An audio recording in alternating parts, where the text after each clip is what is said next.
Well, hello, folks. My name is Stevie B. This is my buddy Eric Copeland, and welcome to episode 59 of the Make Music Income podcast.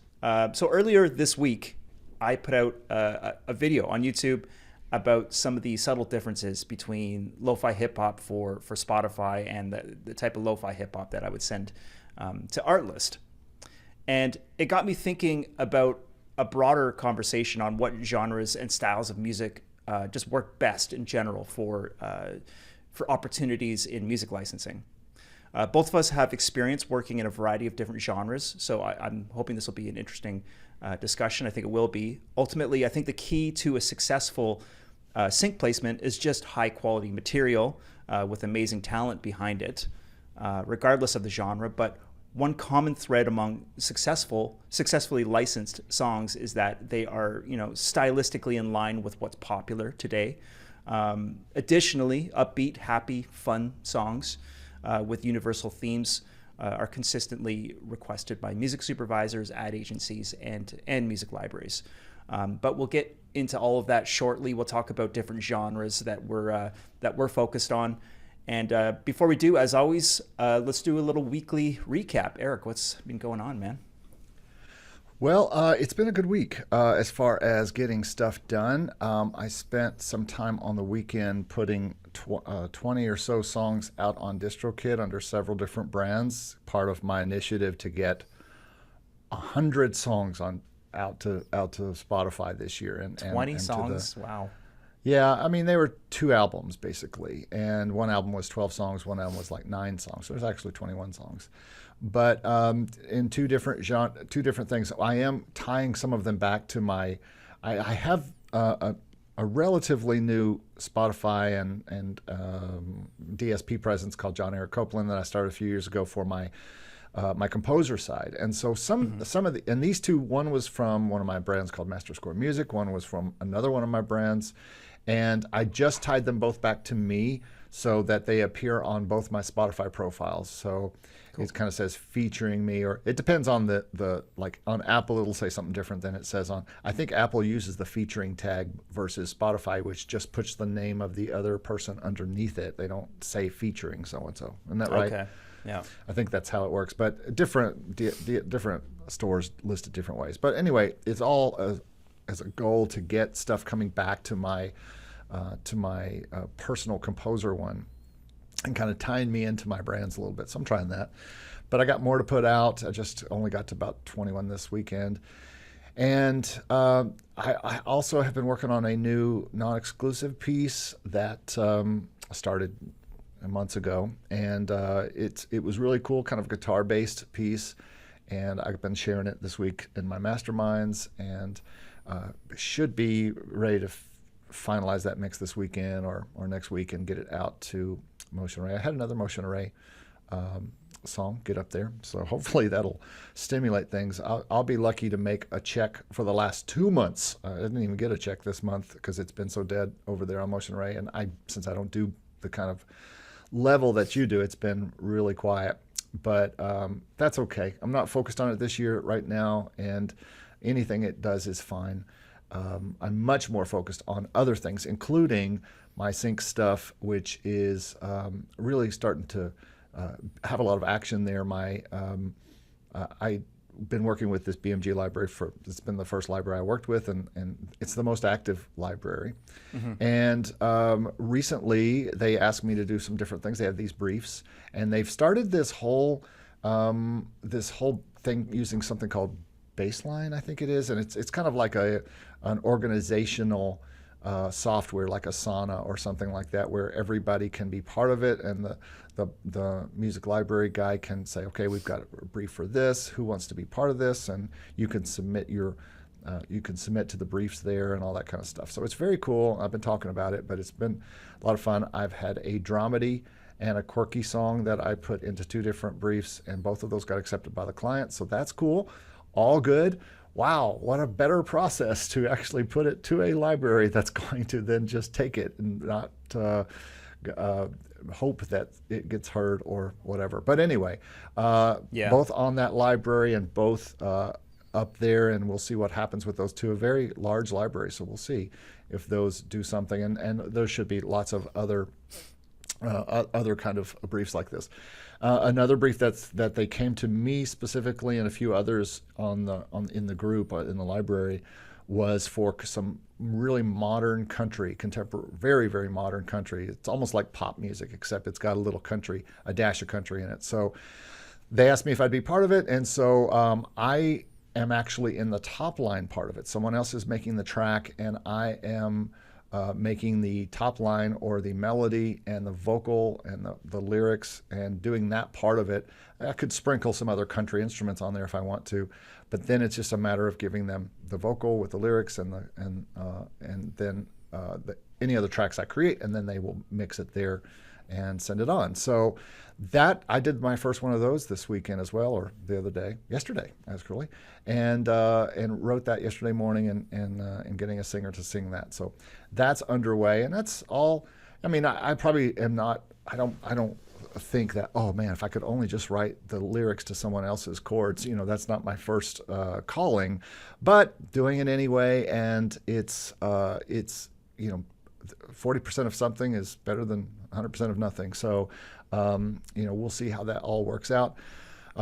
Speaking of sync and income, I got my first sync checks lately, a very, very small one from my BMG library as far as upfront sync payments, and then a rather a 3-digit one from another library, which I haven't heard hide nor hear from, Scorekeepers.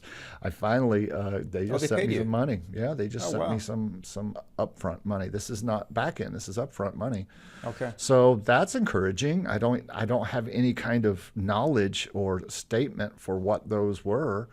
And so I'd like to contact them and see if there's a way to look that up. There might be something I miss on the website that's a statement or something, but very cool to get some sync, some upfronts, money coming in. It's again, it's more of that, if you see something that could be a small streams, could become larger streams as you get more and more songs in there. So that's the goal. And is BMG paying you quarterly? Like the other ones, or do they just kind of pay you whenever there's something to pay? I don't know if every library is different. Some are quarterly, some are twice a year. Some are as stuff comes in or stacks up. I have no idea, really. Yeah. And that's not something you want to be bugging them about. Hey, do you have any syncs for me? Hey, do you have any syncs for me? Because they've got dozens, if not hundreds of writers, and so you don't want to be that guy. Yeah. Yeah. And so I just will let that go and concentrate on the back end through the PROs and stuff, and watch that stuff come in. So yeah, it's hard to know, but yeah, you hope that you're going to have that kind of consistency, at least on a quarterly basis or a yearly basis or whatever. But yeah, that's the first sync income I've seen from those libraries, and on top of some stuff I'm seeing in the back end. So it's all starting to happen. Other than that, this week I've done some coaching in the masterminds. Other than that, which is enough, I think. All that I've just said, a lot going on. So. How about you? What's going on? That's cool, man.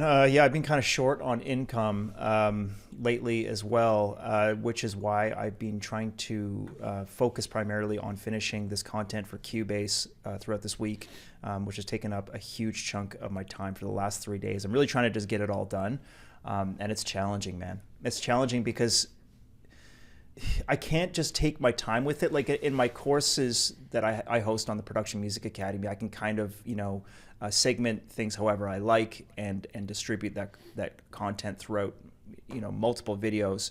But in this case, I have these parameters I have to work within. Specifically, like each video is supposed to be roughly 10 minutes. And there's 4 different videos, and I'm covering basically, the entire creation, mixing, and mastering process for a lo-fi hip-hop track using nothing but Cubase stock virtual instruments, samples, loops, and plugins, right? So it's a huge challenge for me to get it done and make it make it great, because I really want to give them something that's awesome, so that they keep hiring me to do these kinds of things. This is fun, but it is really time consuming, and it's challenging to put all the information into like 4 10-minute videos. they've gone over a little bit so far, so hopefully they won't mind. Yeah, that I'm trying to wrap up within the next 2 days, and I'm going to send it off to them. Like, I'm hoping by the end of this week. So I hope they like it. It's been quite the journey, man. Are these for YouTube? These are for their official YouTube channel. Yeah. I hope that, I mean, folks listening to this can go check it out when it's posted. I don't know when that'll be, but it'll be interesting. It's been interesting to dig through the stock stuff of Cubase and compare that against what's in Logic and see how different they are. It's really quite fascinating.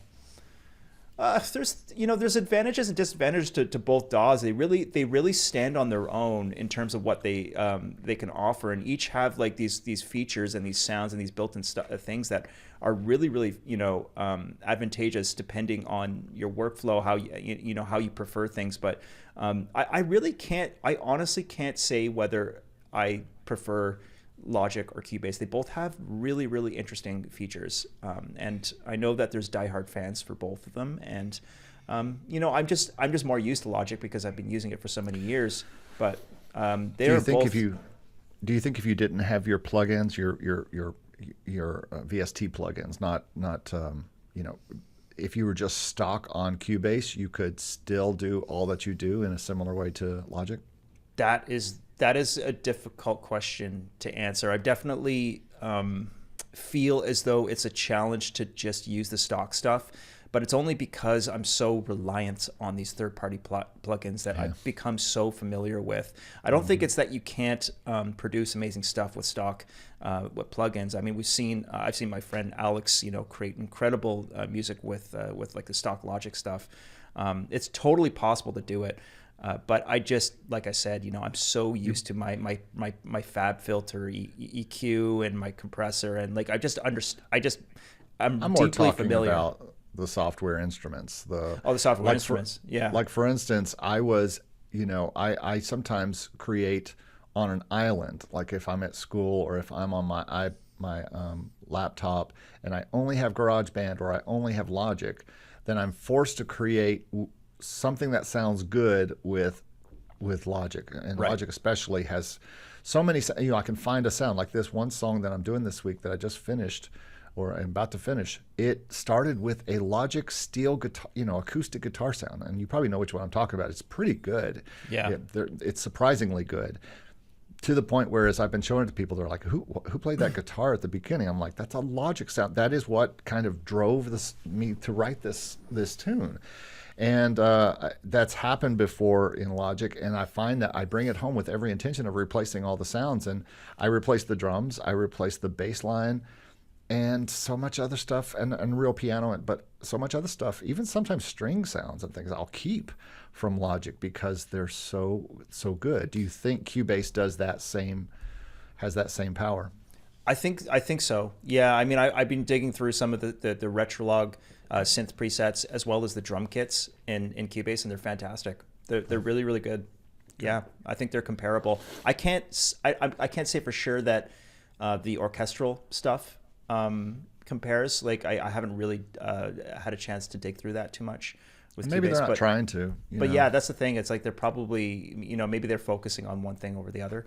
Yeah, from what I've seen so far, the virtual instruments are great, and I'm using them, and they in the same way they have like all these loops and these one-shot samples that you can pull from. Same with Logic, and they're all great, and they have these amazing collections that I'm using. They have collections for lo-fi hip hop specifically, which is really cool. So I'm using a lot of those. Yeah, man, that's been kind of bogging me down this week. But other than that, I got a bunch of tunes up on Motion Array. Hopefully they do okay. They're not killing it just yet, but Motion Array it's been like a steady like $200 or $300 a month, even without uploading anything. So it's like all my back catalog is still kind of finding its way to people, which is cool. And these are the dog days of stock right now. January and February are the lowest months you'll have. Yeah, I think in general. It's rough out there right now. But I mean, I haven't been uploading much.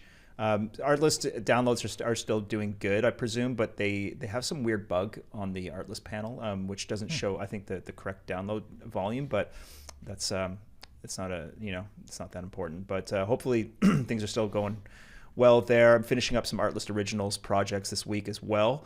And man, just carrying on. That's about it for me. Cool. So, that sounds like enough. Yeah, that's enough.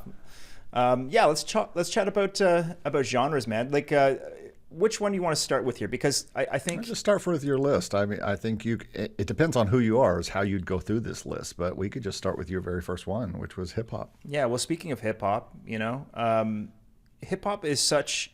I mean, hip hop has attained like global dominance. I would say it's probably the most popular genre. Period. So I mean, it's just so relevant to today's what we're hearing in terms of popular music. It's infused its way into pretty much everything. When you listen to like pop, pop is really kind of embraced hip hop. So, and I mean, there's so many subgenres. That's the thing too. It's just such a massive genre. Like we got lo-fi, we got trap. I've done really well creating kind of like nostalgic 90s up-tempo hip hop on Motion Array. And I also infuse a lot of hip hop into like corporate stylings and like, I mix it with rock, I mix it with orchestral.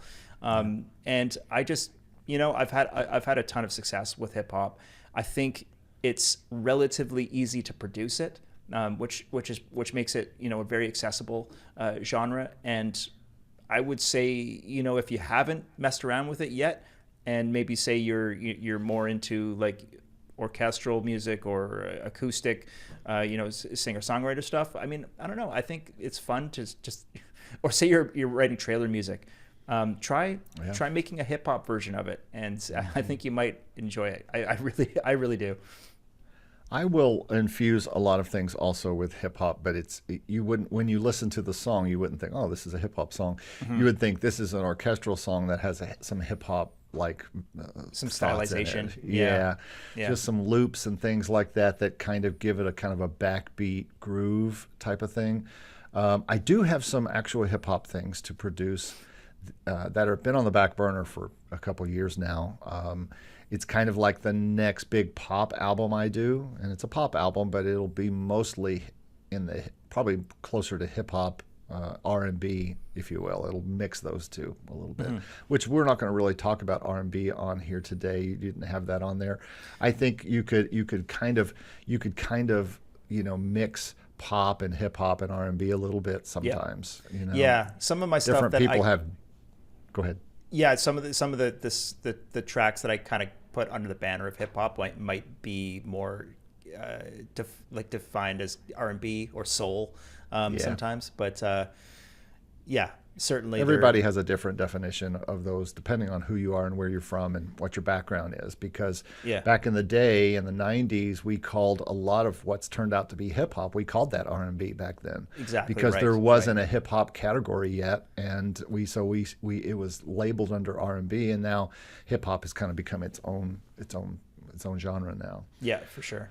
So, but hip hop pretty much has become pop music, and all pop music means is whatever's popular. That's why it's called pop music. It's popular music. Yeah.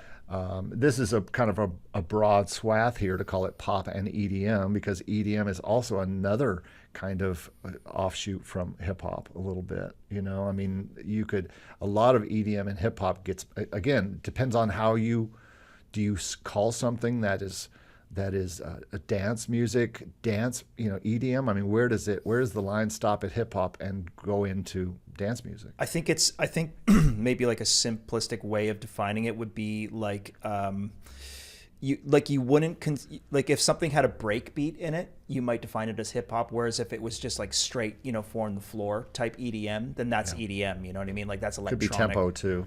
Yeah, it could be tempo. I mean, it's like the Calvin Harris type. Like EDM is you wouldn't say that's like hip hop, right? It's just like straight like club music type thing, or like house music or whatever. It's just a straighter beat. I hear a ton of this music, man. I mean, it's like in the shows, in like reality TV or whatever. I mean, EDM is king. I hear a ton of like pop and EDM music, and honestly, man, I don't have a lot of experience with EDM. I haven't made an EDM course. I've never really written that type of music. It's probably my least familiar genre, writing in that style. But I certainly love it, and I've listened to a ton of it. And I mean, yeah, throw on any reality TV show and you hear a ton of placements. I think it's like really, really popular for that. And it's a great style to experiment with if you're looking to get like sync placements on TV, I would say. Yeah, I have done. I've always done a bit of EDM, even before it was called EDM, just because I was a synthesizer player, right. And by sequencing and stuff like that, you just had a lot of ARP stuff and beats and stuff that was just continuous beat, not necessarily dance. So I guess you couldn't call it EDM, but it was upbeat, it was electronic, and it was of all tempos though. And I guess EDM has all tempos. I mean, you have trap and stuff like that is half speed kind of stuff, and lo-fi starts to creep in at this point, because I mean, lo-fi is just a mixture of so many things, and can include hip hop, but it also can include electronic sounds. It can include jazz sounds. It can include a lot of stuff, Yeah. So we don't even have a lo-fi in this list. Yeah, well, I guess that would be under the banner of hip hop. Yeah. Okay. All right. Yeah, that comes back to hip hop. And in terms of whether lo-fi is a licensable genre, you can go watch the video I just put out on YouTube about that. But well, this is a category I've just done recently. I did my first official dramedy piece for this library recently, and I had such fun. I can't wait to do more. Actually, the quirky piece is kind of dramedy as well. It's just more quirky and more odd. But I love dramedy. I love working with the orchestra stuff. And again, this is something that can even be done in Logic, because there is such great little articulations in the strings and in the horns of Logic that you can make very realistic sounding, especially dramedy, which is supposed to be kind of goofy and fun, and not like, you don't have to have Spitfire's hottest, biggest, most expensive library to pull this off. Yeah. And you can use things like tubas and bassoons and quirky percussion and stuff like that, and it's just so much fun and overly needed by so many shows. Every reality show in the world wants to use dramedy tracks. Yeah, 100%. There's so much application for it. And what other genre do you get to use a bassoon in? Exactly. And I loved it. That was the lead tune of my dramedy piece. Was a lead instrument was the bassoon. Yeah, I love the bassoon, and I just have a blast writing dramedy, and it kind of like has it's similar to lo-fi in a way, because it's so minimal. Like, I really feel like you can get away with very, very little, and there's so much space in the music, and that's what I love about it. It's not like overly dense. You can I've got a dramedy template, and man, I could write something really quickly in it. Like, within a couple hours I can have a track finished. And plus, there are instruments, like you said, bassoon, but also any orchestral instruments, pizzicato, and all the string articulations. You just don't get to use those in a lot of pop or whatever other stuff you're working on. We're dealing with rhythm section things. And the orchestra is so vast, all the different things that you can use and the sounds, and it's just so much fun. And another place where you can fuse hip-hop in. You hear a lot of hip-hop sneaking into dramedy, 100%. where you've got the orchestra and then the hip-hop beats behind it. So I haven't done any of that yet. I look to do that. That'd be fun. Yeah, most of the dramedy I've written has been done to like a trap beat. And I'll often just like grab a trap loop from Splice just to get like my the juices flowing and like write the ideas down. And man, it's so much fun. It's so much fun. I love it. And you can actually write dramedy that's not orchestral as well. You can use it doing like kind of plucky synth sounds, and even like acoustic instruments as well. I've done that too. And I think there's a lot of room for creativity in dramedy. Lots of styles. Everybody just thinks of pizzicato strings when they hear it, but you can go in lots of different ways. Latin dramedy as well. Heard a lot of that. So like Django type of Dixieland and all sorts of just genres you can throw in there to do this kind of thing. So yeah, totally. Very fun. Next, you have acoustic on your list, and I guess here you're talking about things using acoustic sounds or acoustic type instruments, right? Yeah, like folk, folk music, and like I write a lot of like acoustic cinematic music, so guitar focused, but also with maybe some background piano and strings and stuff like that. I write a ton of this stuff, and it's very, very useful, I think. Kind of four on the floor, kick drum, and Light brush percussion. snares and stuff. Yeah, brush snares, light percussion. It's if you're a guitarist, I really, really recommend like messing with just like some cinematic acoustic stuff. I mean, there's a ton of it on Artlist. I think it does really, really well in the royalty-free space, but I think it also is probably really useful and in demand in the TV licensing market as well. Yeah, this is a genre that I kind of actually, you really have to kind of just say acoustic / folk, really. Although it could be acoustic without folk, but I started a whole brand called the Splendid Manifest that is just and as a matter of fact, this weekend, one of the albums to put up to DistroKid is a full EP from that brand that I've just been making folk tunes to put on, non-exclusive libraries, but I really like doing it. I'd like to be a little bit more serious about it, maybe do some vocal versions of some of these, but acoustic instruments like orchestral instruments, same deal as the dramedy stuff we were just talking about. That gives you a different palette to work with, upright bass and brush drums and good acoustic guitars and vocals and pads and things like that. It just makes you feel good. It's feel good music a lot of times. Totally. And if you're not a guitarist, it's pretty amazing what the selection you got these days with virtual instruments like that have guitars like strummed acoustic by Native Instruments. Oh man, amazing. There's actually a couple Spitfire libraries that are really the Fink Signature Series library is really, really cool. The Hearth and Hollow library that just came out, amazing. I gotta get that. I have the picked nylon library from Native Instruments too, which just sounds amazing. It's so good. And over Christmas, I picked up the picked acoustic, which I used a lot in this song that I just did this weekend, which is very guitar focused. So even as a keyboard player with some of these Native Instrument plugins, you can sound like real guitars. I mean, you really can. Totally, and you can infuse like so much realism into it as well, like by like doing tempo slowdowns and just getting really, really granular about all the details and slides. Exactly. Yeah, it's amazing. This picked acoustic one, I played at one time. I played kind of a picked version and then also some mutes, some harmonics on one part, and then it went back to that, and then it also played another part, either a more muted thing or something. But you can articulations. It's just same as strings. You can really do a lot with different keys that let you change the articulations or the playing style of the guitar, and just it's amazing. Yeah, so. Totally. And staying on that kind of acoustic bent is something that has kind of totally changed sync in the past year or two, and you're hearing more about it. Jesse's been talking about it. I've been hearing it on other channels of people who deal with sync, and that is vocal music and singer-songwriter type music there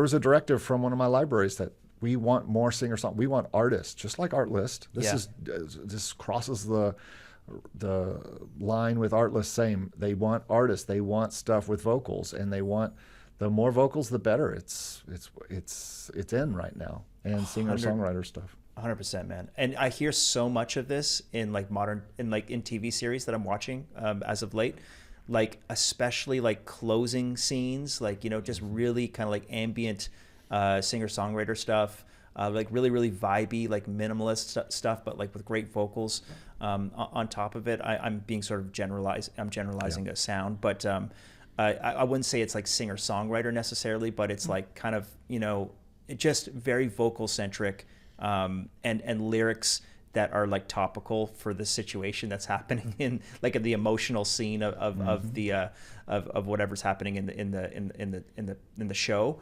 And man, there's like there's just a million amazing vocalists on that Sound Better site, and like I have, I don't have a hard time coming up with like the backing track. I mean, in terms of writing lyrics and the vocals is a little bit, it's a bit time consuming. It's a bit tricky for me, but man, if you can hire a great vocalist, you can like crank out this kind of stuff. And it is I would say it's in very high demand at the moment. It's all the rage of any of the people who are talking about getting syncs these days and getting into libraries. And to be honest, most of what I've had go into sync libraries, not including this last library, where I did get the gig with them, like this most recent library I signed with and sent them a new album. It was a percussion album, but the gig, when I got the gig with them, as far as getting into the library with a demo, it had all sorts of vocal stuff on it. Yeah. But my first BMG acceptance was 10 vocal tunes, and really I've gotten 2 other albums on with them, a Christmas one that had vocals and my latest country one that was vocals. So things are pretty vocal centric with a lot of these libraries now, and you'll be good to, if you're able to write music and produce good pop music, it has to be good, it has to be pop, and it has to be current, depending on what the library wants. Sometimes they want retro stuff, but for the most part it has to be, which is why hip hop continues to be, because hip hop, there's a lot of vocals and rap and stuff in hip hop, and I know some of the people I know that are involved in sync, but do rap mainly or do hip hop. It's huge. Yeah, if you're a rapper, like man, that's a huge advantage. I've never worked with a rapper before. I'd love to. That'd be really cool. I've done some vocal stuff for like trip hop. I did 3 trip hop tunes for Artlist, which haven't gone live yet. For the originals, I had my friend come and do vocals for one track, and that was so much fun, man. And it just really elevated the quality of the track. Yeah, man. Listen, I am an instrumental person. I love to make and make instrumental music, but I know well enough that vocal music is king. It always has been king. It's what I made my living on for many, many years, and it's still going to be king forever. So it's very useful. And if you get nothing else from this podcast, you get this. The vocal stuff is in, and if you can make great produced vocal music, you'll get into libraries for sure. And if you're not a great singer, get auto-tune. or go to Sound Better and hire somebody great, because there's plenty of people out there that are great. And kind of like moving into this same direction and staying with this kind of theme of authentic, real music, and including vocals, including acoustic and instruments and folk type of stuff, as we get into rock and indie, two different categories kind of, but again, similar type of thing to singer-songwriter and vocal music. Yeah, like I was just thinking about this show I was watching the other night, and there was a lot of like indie type. Indie's kind of like a hard thing to define, but it was sort of like pop. It was sort of like pop, shoegaze, like rock music. There was guitars in the background. It was like low tempo and very moody and like sort of ambient. Indie comprises, I think like a lot of different styles. Sure.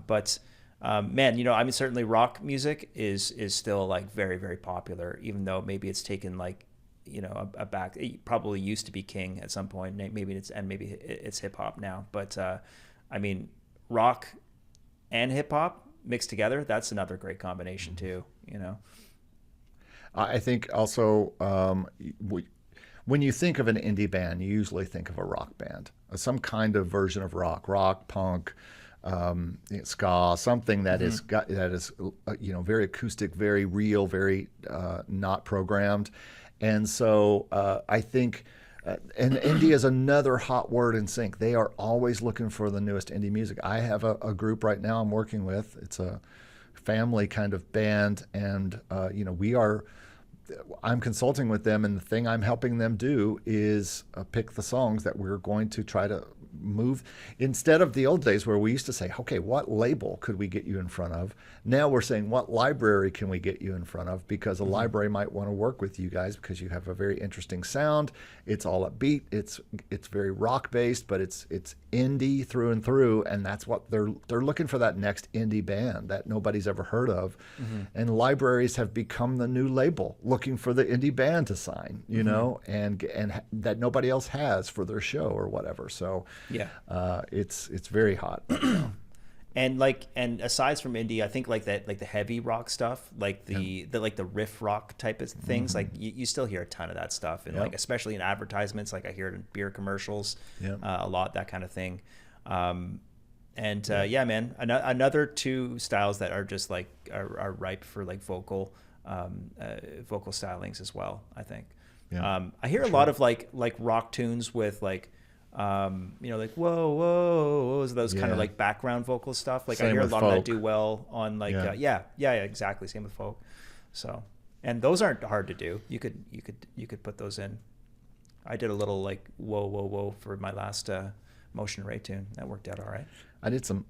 I have this kind of like scat thing I do on a lot of songs, sometimes in folk, but there's no woes or ohs or ahs or anything. It's more like yeah type of thing. You know, it's almost like a sung melody over the top, and it really needs someone speaking like Brazilian or something. You know, I used to listen to a lot of Pat Metheny, and he used to have these Brazilian singers, and nobody knew what they were saying because but except people in Brazil, I guess.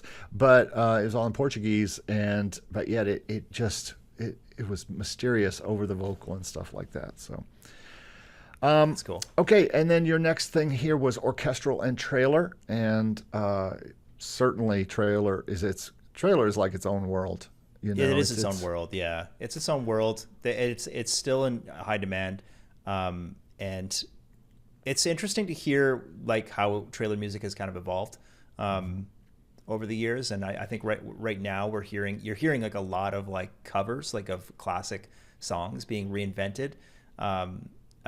As a trailer, and I think that's really cool. I think it's really, really fun. I'm trying to think of an example.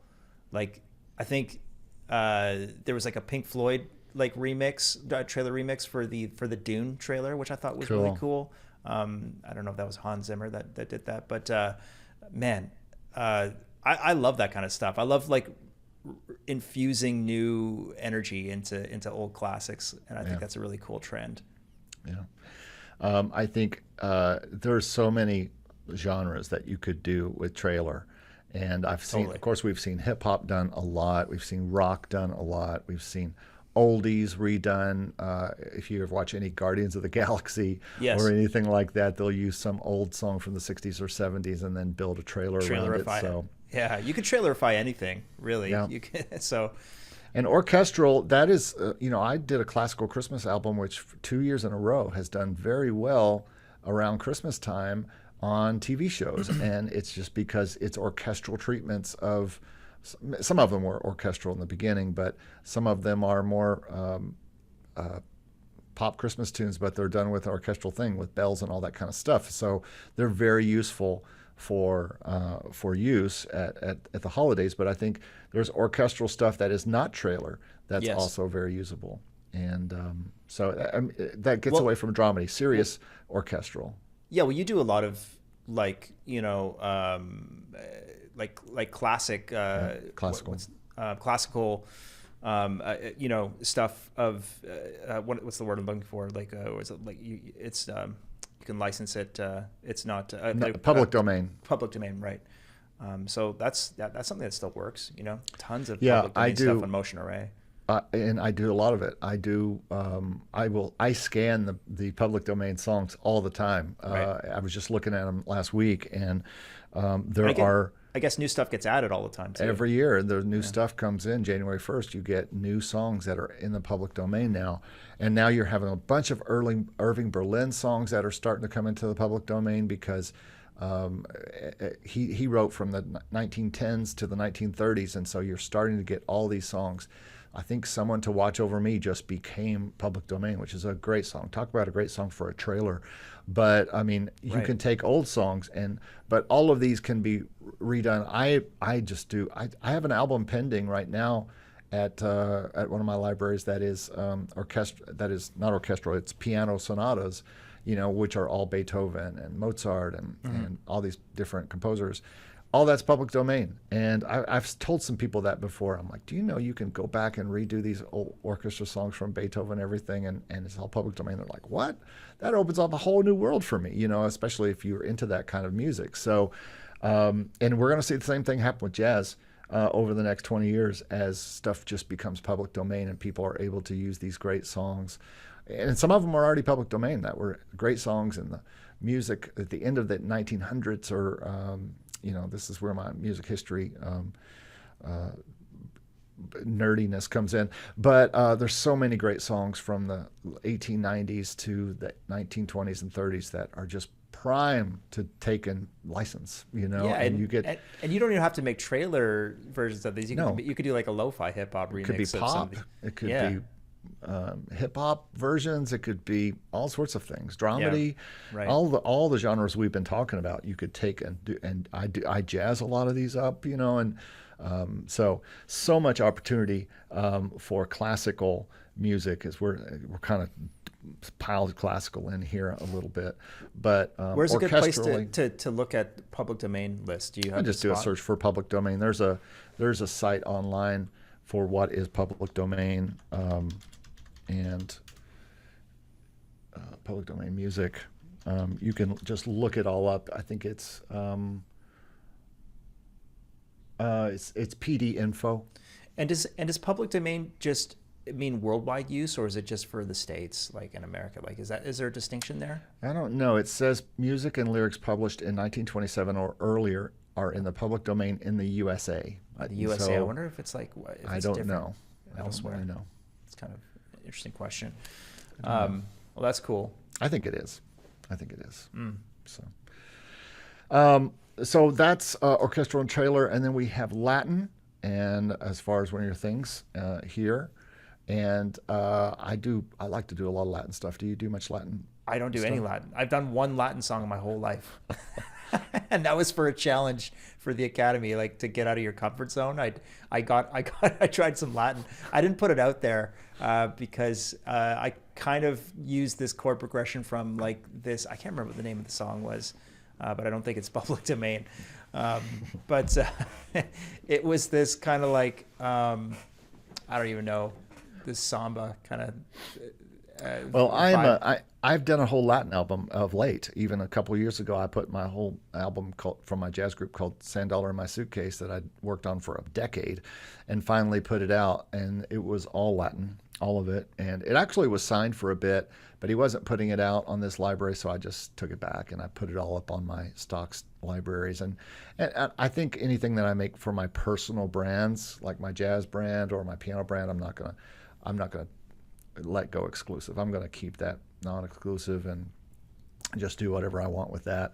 But I love Latin, and being a jazz guy, this falls right into the jazz world, and jazz is our next thing to talk about. But I think Latin is such a fun genre, and so similar to when we get to folk, or when we're in folk and some indie music that's just very cool and relaxing and stuff, sambas. And bossa nova. Latin is like hip hop in the sense that there's so you can infuse it into so many different other styles, and you hear a lot of like Latin influence. And I've heard, like I said before, tons of dramedy tracks that were Latin infused, and bossa nova types of things, and of course you hear it a lot in hip hop. You hear it in folk music, and it's enormously popular. Yeah. So. I still think there's a huge demand around the world. Yeah. Way probably more than it's popular here in the States or in Canada. It's probably more popular from below the United States all the way down into South America, of course, and then in Europe. And so Latin is, and in all the islands and all that kind of stuff. You've got island music, which we're not even really touching on here, but it's kind of in the same world as Latin, or we could just say world music in general. It's not something what we're talking about here, but that's another genre that's a lot of fun to work in, and so many instruments around the world that we could use. Some of them are in Logic and different things like that, but just a whole nother palette of sounds, just like we were talking about with dramedy and orchestra things and folk and acoustic music. Latin and world music really can put you in a completely different scope of instruments, and is going to be something that most people don't have. Do they have a lot of Asian type sounding music? Do they have a lot of African sounding music? Those are some areas. If you love that kind of stuff and you're looking to break in, having that kind of catalog is going to be a plus for you, for sure. Yeah, it's true. I think that's true. And then lastly, my heart, jazz. If I had to pick one thing that I could only do, this would be the category. Likely, I do love folk, and I write a lot of pop and stuff like that. But I'm a jazz person. The minute I started hearing it in high school, and it just took over my life in the later part of my teens, and then from then on, I probably, we all have those genres. When we go to Spotify to see what's new, I go to the jazz tab. That's where I go, and everybody has a different place they go. I go to the jazz tab. Well, I've listened to your jazz on Spotify, and it's fantastic. I'm not a jazz guy myself. I got no business trying to write anything that's jazzy. But that being said, certainly a lot of my lo-fi hip hop stuff is jazz influenced, and there was a time where lo-fi hip hop was probably more commonly referred to as acid jazz. Absolutely. So jazz definitely is an influence on me. But in terms of I would never put anything out there that's like classical sort of type jazz. But I think it's one of those. Again, it's like Latin, or in the sense that it finds its way and its influence into a lot of other genres. So, I think there's probably a jazz album in me to create specifically for sync, specifically for shows and TV shows and jukebox use and when I say jukebox, I mean jukebox in a scene or an old type of 30s or 40s show or something like that. I think there is. I have one album I have lots of albums on the list to get to, and one of them is called Jazz Club, and it could be used in any movie or TV show where somebody goes into a jazz club, and there's an instrumental version and a steamy vocal version, and so cool. That's kind of the goal to that. It's a little old-fashioned on purpose and not very modern, very jazz trio. But I think if that's what you love, there's a lot, and just like hip hop, just like any of these, there's a lot of jazz possibilities. As far as I just remembered something we left out. There's a lot of jazz genres inside of jazz, and Latin is one of them. Yeah, exactly. So. Right. I don't even know if you can have a Latin jazz side and an acid jazz side and a pop jazz side and a smooth jazz side and a traditional jazz side. There's so much. There's so many subgenres. Yeah. And then the last one we have to throw in here. I don't want to. I really don't want to, but we have to talk about it. I was going to say we got to add country because it's. I really am trying to get away from it. I would say country / bluegrass, but I kind of think of bluegrass up more towards folk. Bluegrass is like the jazz version of country. Yeah. But and back when I don't want to give anybody this idea, but I'll go ahead and say that when we were talking about trailer, I was thinking, man, what about? I've seen country trailers before where they take a country tune and make a trailer up, but what about a bluegrass trailer? Oh wow, yeah, that's a challenge, man. That's what I want to see. Some bands, next heavy banjo action Academy and challenge. some hip hop. Bluegrass trailer. That'd be pretty funny, actually. Country, like it or not, is a genre that a lot of people like. I just finished a country album for a BMG library that was on demand, and I was just talking earlier about I'm working on at least 3 more tunes for a modern country album that they're much as modern as you can get with country, which you just pop with a little country sprinkled on top. But still a big genre, still something that people need more than you would think they need if you make country music. Yeah, it's extremely popular. It's popular here in Canada too. Yeah. I think it's one of those things that just covers so much ground. Like, I think even it does, like, just taking aside from like pop country, for example. Like, pop country is sure it's popular, but it's also just writing tracks that are like using some slide guitar and some like those are really powerful and useful for in certain types of content as well. And it could be something as simple as just like a backbeat and some like slide, some chill slide guitar. That might be like blues. You might say that's blues or something. And I know that folks listening are probably going to be like, well, what about blues? What about gospel? What about disco? I what just about wrote funk? down gospel. I mean, there's so much, right? I mean, but we're kind of covering like the heavy hitters here. Yeah, I do a lot of gospel and have for years, and it's been my career for 20 something years. And how I did jazz as well. I did other genres and every other like jazz, like pop, like hip hop. There are EDM. There are so many denominations, you could say, of gospel. But I think all genres are really good for licensing. I think it just depends on what your skill is. You hear this all the time when someone says, which one should I concentrate on? And people say, the one you're good at. Yeah. This is where I was going to end the conversation it really comes down to like, what's your strengths, focus on them. And yeah, I mean, ultimately, I don't know if there is like a best genre for licensing. It's whatever you're really, really darn good at. And if it's really, really quality, then you're going to find a place for it somewhere. For sure. All right, that says it all right there. I think we've covered a lot here, and I hope this has helped. And if you have any questions, put them in the comments below if you're on YouTube. Otherwise, just let us know, and we'd love to hear what you are doing out there. If you're watching this on YouTube, write down what you're doing in the comments. We'd love to know. Even if you're writing polka music. Just hit us up. Especially if you're doing polka music. Hit us up in the comments if you're a polka expert. And what have we left out? If we left out your favorite genre somehow, yeah, we probably did. Please let us know. All right. Well, thanks, everybody. We'll see you next time. Thanks for listening and watching. Cheers, guys. See you. Bye.